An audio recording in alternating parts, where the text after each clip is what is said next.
there's no point, I suppose, taking a hit on it this year and saying, oh, well, sure, look, we're going to graze paddocks that we've closed up, or we're going to force the ewes to stay out for an extra few weeks and carry this year's problems into next year. So you kind of have to break the cycle. If we were having a bad period, we take the hit now, house the lambs, there will be a return on them, get rid of them, but also it probably frees up grass for ewes. It will free up shed space later in the year to get ewes in on time, so we're not burning up condition or going back grazing paddocks that we've closed for next spring. So you kind of look at it, you have to look at it in the big picture thing too, that you don't let this year's problems drag on.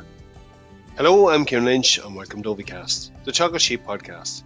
Each episode will bring you its insights, advice and technical updates for the sheep industry. Is it time to house finishing lambs?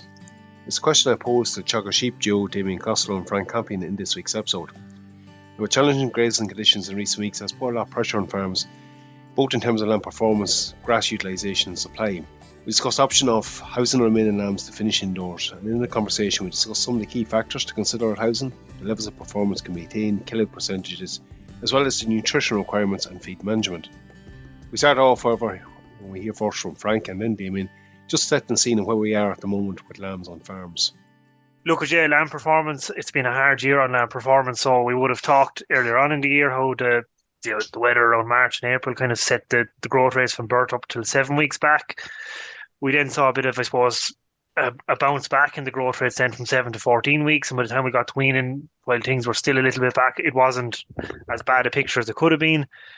But as everybody knows, we've had a very mixed bag of a summer in terms of weather, and it's right into the autumn, and that has had an impact on lamb performance, and ultimately that's had an impact on lamb drafting rates too. I suppose it's very much reflective in what we're seeing on some of the better farms and some of the other farms we work with, in terms of, we're still a lot of lambs left on farm, struggling to get condition onto lambs, and I suppose struggling with some of the ewes trying to get condition on them too as a result of weather conditions, grass utilisation and grass quality.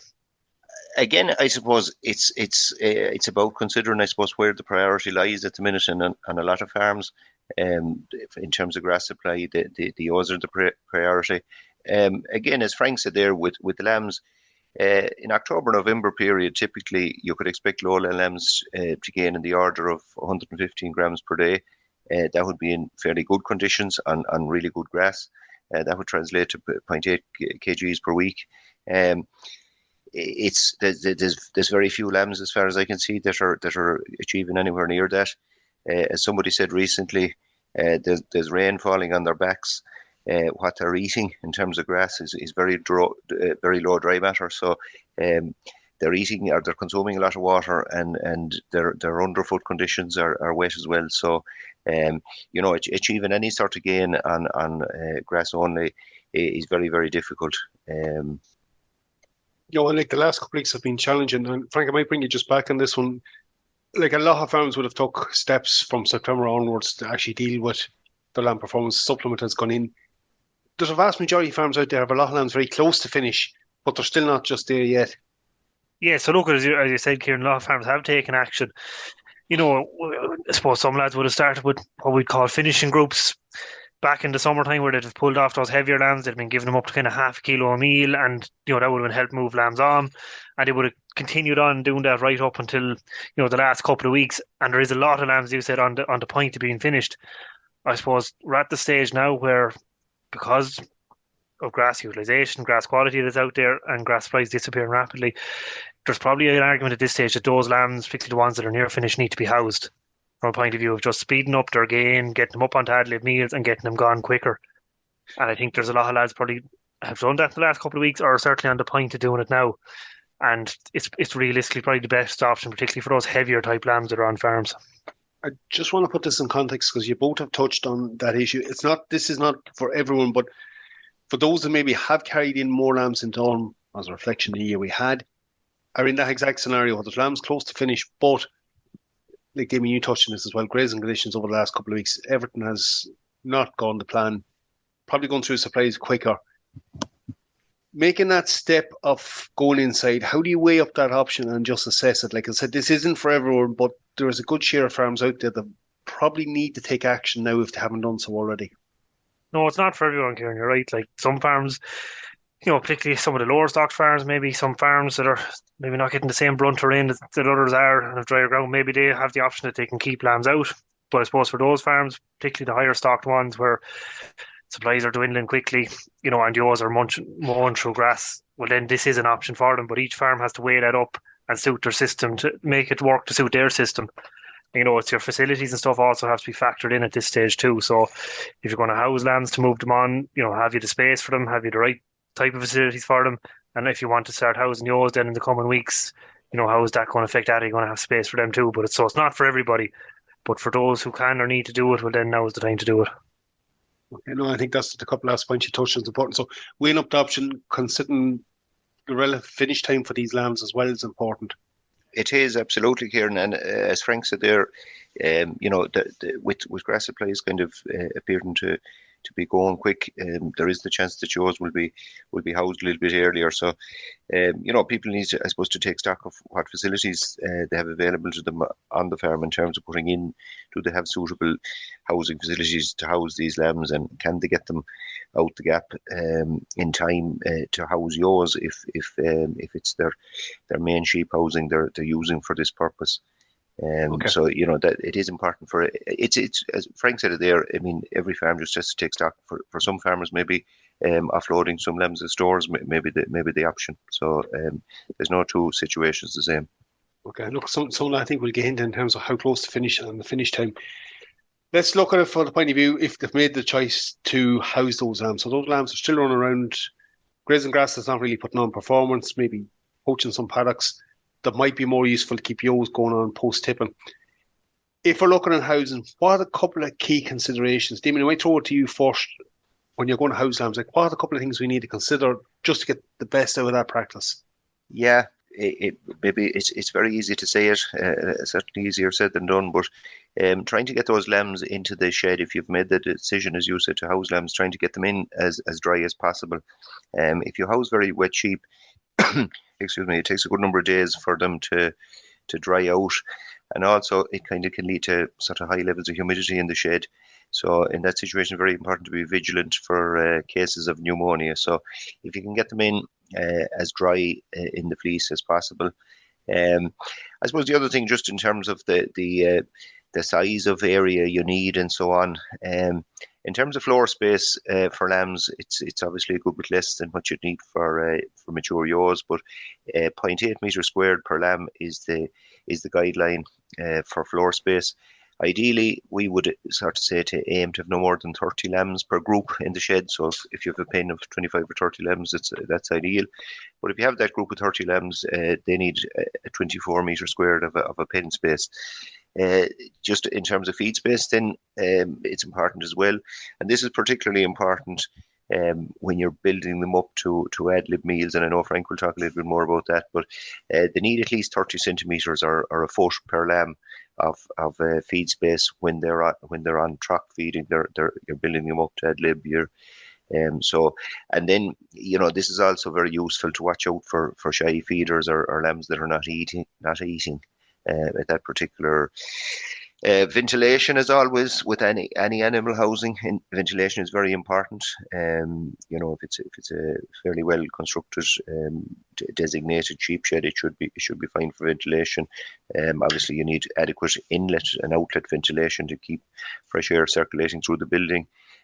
But on the other hand, then it's important that it's not drafty either. And really, I suppose ventilation is important on a couple of fronts. It keeps it takes airborne infection or pathogens out of the air. The other thing, I suppose, in poorly ventilated sheds, you'll tend to use a lot more bedding because it creates this kind of humid conditions in the shed. And there is. Straw is quite expensive this year, and there's talks of supply issues as well. So, you don't want to be using too much straw because of a poorly ventilated building. So again, I suppose a knock-on effect, I suppose, of the poor year is the straw issue and the supply of it. Clean water obviously is very important. Clean out the drinkers in the pens and make sure that there's fresh water available. And finally, I suppose maybe Kieran on if you're going housing lambs, as you would say the same with yours, don't house lambs that are lame. Put them into a group and treat them appropriately, and only house them when it's cleared up. The last thing you want is lame lambs going into a a confined area, and then they're spreading the infection to the rest of the lambs. So again, good practice to foot bath all the lambs before housing, and then check that if there's any sort of with clinical signs of lameness that need further treatment, that you get that sorted before you put them into the shed. No, I think it's a very important point, Damian. It's just a recipe for disaster if those are housed in a confined environment. It'll spread right throughout, and it's going to hamper performance. Damian, just like on the health aspects, you're coming off grazing, been a challenging year. Treating for parasites too at housing or shortly after would be an important aspect as well, I assume. Absolutely. No harm at all. Some people might feel that it's getting late to be talking on in terms of stomach worms, but no harm at all to take a fecal sample to check how they're fixed in relation to stomach worms. And again, I suppose there are indications, I suppose, that given the wet year, that we'll be expecting the department to issue their fluke forecast in the coming weeks. But all the indications are that it could be a risky year for fluke. Particularly on farms that have a history, I suppose, of fluke. The key thing, I suppose, maybe in treating fluke with lambs, particularly in short keep lambs, is that you watch for the withdrawal dates. A lot of the fluke products are 42 days withdrawal upwards, so just be cognizant of that. And again, if you're treating for fluke, that you're using a product at this time of the year that's hitting the immatures, the correct product. And look, if you're unsure on this, talk to your vet to get a program in place. Frank, I'm going to bring you back into this point. So if we get the basics right at housing, I suppose a key consideration was mentioned earlier is, probably going to be the same housing as used by the O's. Great if it's not going to be the same space or if you have enough room, but if it is, being realistic about the finish time on those lambs, I suppose it really does depend on the starting weight we have. Yeah, exactly, Kieran. Look at, I think all the indications are that, O's are probably going to be housed a bit earlier this year unless things drastically change. Now, the advantage of doing a podcast like this is that we might just change it for us because we're after telling everyone if conditions are bad, they might take up again. But in the event that they don't, we have to be realistic with what shed space is there. So the way we calculate that comes down to what performance we can expect. So as you said, those heavier lambs, they'll be shorter keep. Any of the research we've done on the ad-lib feeding has shown that, your 37, 38 kilo lamb plus will generally finish quite quickly once they go into the shed. Those lambs that are kind of 30 kilos and less, there's very little economy or value in putting them onto ad-lib meals. So I suppose if they do go in and you have to house them, they're going to be a long time in there before you get them up to the weights. So I suppose the way you calculate that for anyone is to first of all have an idea of what growth rates you can expect.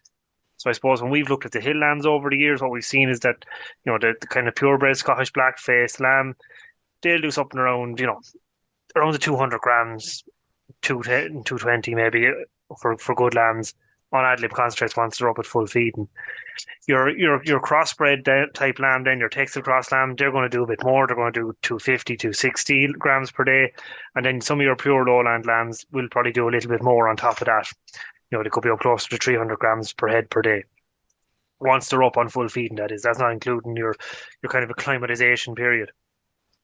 So I suppose the drafting weights for them lambs is going to vary. So obviously if you're drafting them off forages at the minute or off grass, you have a slightly higher weight because you have a lower kill out percentage. Realistically, male lambs coming off ad-lib concentrates, you're going to be looking at kind of 43, 44, even up to 45% of a kill out percentage. Now you'll get a variation in that. So you will get some lambs that will kill out higher at 46 or 47%, particularly your more lowland type lambs. But, you're aiming for kind of a 44% kill out realistically. And I suppose they're the kind of factors you need to take into play. So, and realistically, it's about, having an idea of when you're putting the lambs in. Most lads should have a scales, weigh some of the lambs. Ideally, you'd weigh them all, but at least weigh a good proportion of them and see what sort of weights you have going into the house so that you can work out how long they're going to be there for. So, Frank, just in terms of performance, look, we're going to cover the diet bit in a minute. Maybe we should have come in with that bit earlier, but we're looking at something between 1.5 kilos, 2 kilos a week performance. So that gives you a kind of rough benchmark of where you're going to be for drafting. And we have to then consider the fact that we have to come from very wet grass and there's going to be a gut fill change. Our kill outs are going to improve. And I suppose the key caveat there, and just what you touched on, the level of fat cover is going to be a big determinant on that too. That if the well-fleshed lambs, certainly will be getting the higher end of that kill out you were recommending. Yeah. Okay. Talk to me a wee bit about the nutrition. So we're assuming in some of these cases these lambs are already been fed a bit outdoors. maybe a variable rate. Maybe take me through the two scenarios of where there's very little supplementation going in on the build-up phase and those that are maybe already on close to ad lib, maybe at creep feeders, and just the adaptation insight, and maybe the reason why we're going for ad lib feeding. Okay, so I suppose if we start with those lambs, Kieran, that are probably on very little to no supplementation, when they go into the shed, you're going to have to start them off small. You're kind of initially talking 300 grams per lamb per day, and then that can be built up by around 200 grams per head per day every 3 to 4 days until the lambs are at full feeding level, so until they're at ad lib. So that's going to take you the best part of 2 weeks to get up to that ad lib feeding level, if not a little bit more. Because initially, when those lambs, particularly lambs that haven't been used to feeding, there will be a couple of days there where they're going to be learning to go in and eat the meals, and there's a bit of a training period involved in that. Your lambs that are already on a high level, so say your lambs that maybe we're getting to half a kilo per head per day outdoors, obviously they're going to be quicker to build up. You can get them in, I suppose, once you get them used to eating in the shed after a day or two, you can start building them up again by your 200 grams per head per day every 3 to 4 days, and they'll probably hit full feeding very quickly. And as for lambs that are on the ad lib feeder, well, look, if they're already ad lib feeding outside, generally when they go inside, they'll continue on that. I suppose the key thing once they go inside is it's not just a concentrate only diet. So it's ad lib, it's mainly concentrates, but they need a forage source. So you're going to need to have some version of a forage, be it straw, be it hay, be it silage, that they have continuous access to. Intakes will generally be quite low once you get onto ad lib meals, but there is still an intake level there, and that's important. It basically keeps the rumen functioning correctly and keeps the lamb healthy. If we don't have that, you're running a much higher risk of acidosis and other kind of metabolic diseases and problems. And I think the big thing with the build-up period, Kieran, is it's not just for the sake of the building up period, it's to kind of understand why it happens. So when you start introducing those levels of meal, what you actually get is a drop in the pH in the rumen. So by building it up slowly, allow the rumen to basically adapt to it, so you don't end up with problems like acidosis. And if you're starting to see that lambs suddenly become quite lethargic, very scoury, not coming in to eat, you might be going through the gears a bit too quickly, and you need to back off and start building them up slowly again, and probably talk to your vet about some treatment options for lambs, because that's a sign of some level of acidosis. Look, I suppose part of the reason we're talking about more heading for ad lib, but maybe not going at a lower level of concentrate and silage or something in it, is the finish time, Frank, on these ones is another important consideration. Yeah, look, it's the finish time, Kieran, because if you're going to start keeping them at lower levels, you'd want to have a really, really good quality forage to go with it. Most farms, understandably, don't have that. So if you're going to put them in, it's going to be it's a more expensive system. It adds cost to it, but the best way to manage that cost is to get them in and get them out quickly. So by going on to ad lib meals, that's the best way of doing that. Even an average quality silage, 69, 70 DMD, that's not going to be much addition on a growth rate benefit. They're still going to be quite slow finishing on that, so you're well just go to ad lib meal finishing. I suppose in reality, if we put all the costs into it, there's not going to be that much of a difference. No, there's not going to be that much of a difference, because fine when you go to fill the creep feeder, even you're thinking they're motoring through this meal, but on the plus side of that, they have a higher growth rate, so they're moving off the farm quicker, so you're not feeding them for as long. And look, the caveat there has to be you have to remove the passengers that Damian talked about earlier and deal with the health issues. Otherwise, that really is going to turn out to be costly. Let's get into the nutrition aspect of it just for a minute, a bit more detail. Type of ration, Frank, we're feeding kind of specs on a protein spec or otherwise, and maybe pelleted versus loose. Any comments on any of that aspect? Yeah, so look, the best thing to do is get a lamb finishing ration. You need something that's high in energy, so high cereal content within it. So look at the label, look to see is there good cereal content, particularly in the first 3 ingredients. They generally make up the majority of the ration, where it's listed where it's normally listed in ascending order, depending on inclusion rate. Protein levels, I would be thinking kind of 13-14% at most. At this stage, the lamb has a lot of its growing done. You're trying to put on flesh, so it's about energy. That's the limiting nutrient at this stage. Going very high protein levels can actually reduce your performance, as the lamb is using energy to excrete the wasted protein. In terms of your ration spec, very important, particularly for where you're feeding ram lambs, is that you have ammonium chloride included in the ration. So the ammonium chloride will prevent you getting urinary calculi. I suppose the older system or more traditional way would be to include high levels of salt. Look at the ammonium chloride; it's a safer option. It works better, but also, as we've already touched on today, there is a shortage of straw out there. So going with the salt option, where you're trying to get them to drink more water, which will lead to wetter pens, lead to more straw usage, isn't a good option anyway this year, the way things are sitting. So they're kind of the main considerations with the ration. In terms of then your pelleted or your blend, like, look, at my own preference would be on a pellet, for the simple reason is that lambs that are on lad lib, they'll tend to sort and work their way through it. So what can happen is that a lot of the finer ingredients, particularly some of your ammonium chloride, your minerals, other fine ingredients, can get left behind in the trough, and they only eat the little bits they like out of it, where at least with the pellet they're forced to eat a bit of everything. Also, in terms of the pellet, it can be cleaner in terms of vermin and birds in the shed, insofar as that they tend not to draw as many unwanted creatures like that in around it. But I suppose, regardless, it's, Kieran, the one thing with the pellet or the blend, whichever you go with, no more than when we're talking about feeding ewes in the winter, that trough needs to be cleaned out at least once a week, so that waste and things that are left behind are cleared out of it, and there's fresh stuff in front of the lambs the whole time. No, I think it's important whether there be an ad lib hopper or in trucks, there will be a bit of residue build up. It's important you keep that right. Yeah, exactly. Damian, I'm just going to bring you back on this one. Like, just another aspect we have to consider, particularly at the moment. Look, it equally is applicable for those housing lambs and sell them out the shed as those outdoors. The importance of clean livestock at the moment.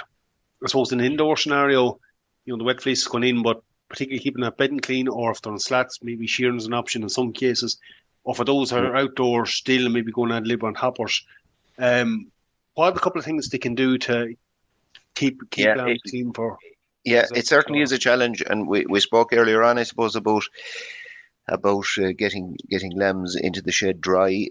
Again, look, that's as I said earlier, that's very much easier said than done. Where that's not possible, I suppose maybe keeping the doors of the sheds open, or anywhere you can get air through the shed to help get the lambs dried out a bit quicker.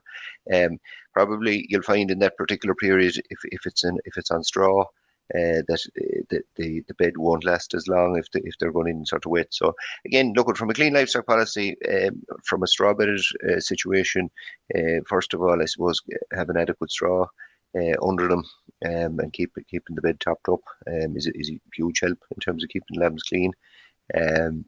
On slats, again, they're probably on fairly low levels of forage, so as Frank mentioned earlier, if you're building them up to ad lib, you'd certainly be offering a fibre source to them, but we find that they don't eat a huge amount of that. But so from the point of view of pulling silage into the slats and dirty and that, it's not as big an issue, but something to be watched.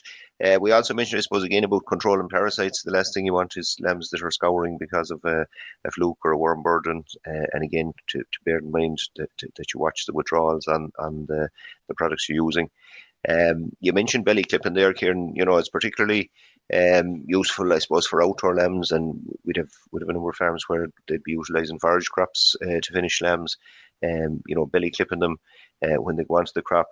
It's useful, I suppose, if this can be done in time, and that you've at least 4 weeks before they're due to go for slaughter, because if there's a little bit of wool regrowth, it makes it much easier to do any remedial clipping that's needed at the slaughter plant. So it's important that if you're planning to belly clip the lambs, that you do it in time. Again, there'll still be listeners out there that are maybe have lambs that are quite close to slaughter. Maybe they have grass. They're feeding in tracks outside along with good quality grass. So again, just the practical things, keeping those tracks moved as regularly as you can, so that they're not mucking up the area too much. That's as much as I suppose you can do from a practical point of view to try and keep lambs as clean as possible. And maybe again, when it comes to going to market with them or going to the factory with them, even if they're outdoors, possibly trying to get them indoors on straw for a few hours before they go for the transport to the factory, or that all these kind of things can be a help in terms of and good management in terms of transport and so on, to keep them clean. Look, lads, it's been a challenging couple of weeks. Hopefully, maybe Frank, you're right, we might jinx it with this episode that things will improve or conditions will improve, but I think for the vast majority of farms in that situation, where grass supplies are going through quickly, and there is a lot of farms in that situation around the country, this is one step they can take with their finished lambs to actually get a return on them. Yeah, we are putting in the investment of concentrate, but it's one that's going to cover them at the moment. Well, it is, Kieran, and it'll cover them at the minute.